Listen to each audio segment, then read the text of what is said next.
Duck and Percy enjoy their work at the harbor, pulling and pushing cars full of cargo to and from the quay. But one morning, the engines were exhausted. The harbor was busier than ever.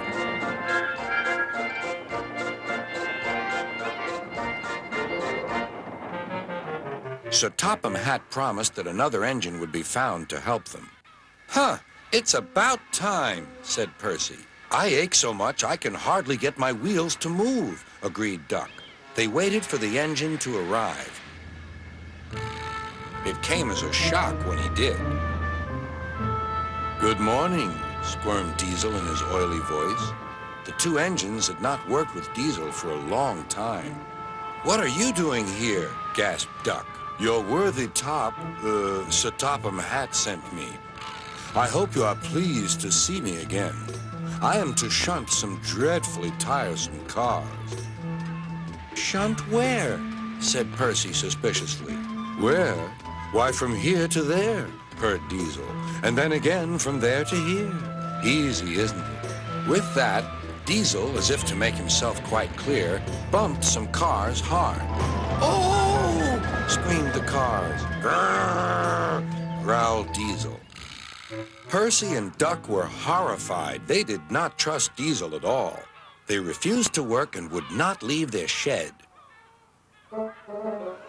Sir Topham Hatt was enjoying his tea and iced bun when the telephone rang.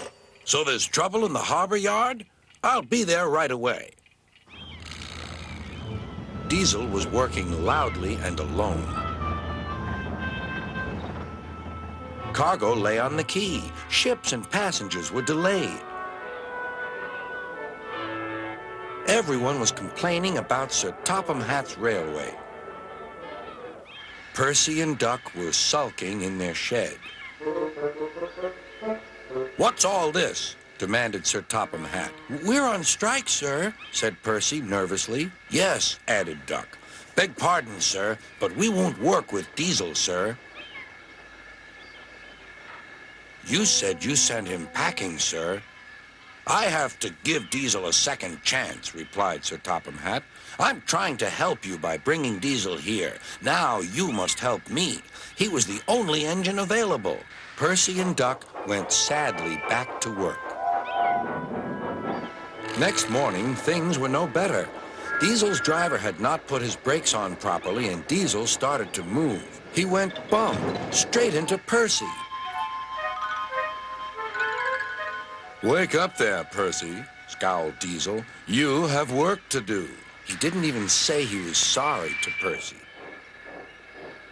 Later, Diesel bumped the cars so hard that the loads went everywhere. "What will Sir Topham Hatt say?"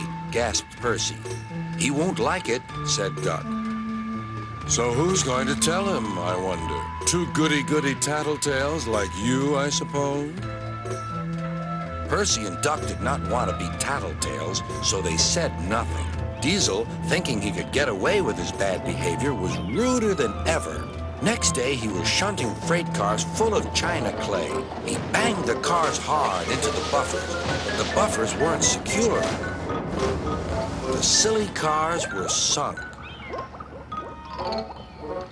Sir Topham Hatt heard the news. The cars were hoisted safely from the sea, but the clay was lost. Sir Topham Hatt spoke severely to Diesel. "The harbor master has told me everything. Things worked much better here before you arrived. I shall not be inviting you back. Now, Duck and Percy, I hope you won't mind having to handle the work by yourselves again." "Oh, no, sir. Yes, please, sir," replied the engines. Whistling cheerfully, they puffed back to work while Diesel sulked slowly away.